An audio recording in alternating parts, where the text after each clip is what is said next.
I've got, a collection of books like the book that came out that's like this thick of all the data sets of Auschwitz, because it's just the paperwork is so mind-boggling. So I have gone into deep research and then pulled out of it and put those books away.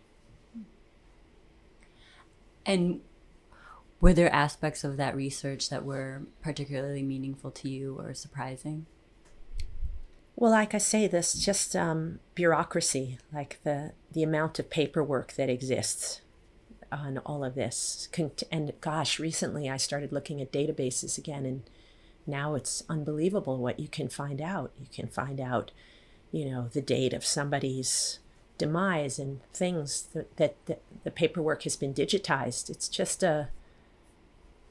I was interested. I did a film, I didn't send it to you, called so I used to teach in Paris, and then when I started doing research, I went to our film archives, and it was sort of, not everything was accessible as it is now. I don't even know if it is accessible. So I'm going to confess on videotape that I took a camera and videotaped a lot of like archival footage, kind of tilted and with roll bars. And some of them were images I couldn't believe, like the Nazis in Paris, like just everywhere in all the beautiful places that I'm taking my students for this analytical architecture drawing course. Like the Luxembourg Gardens are like the Luftwaffe.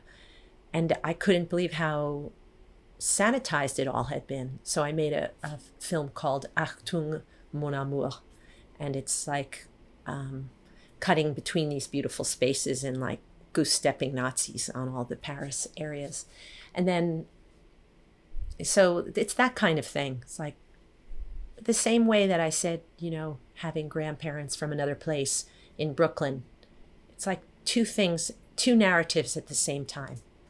That seems to have threaded through my work.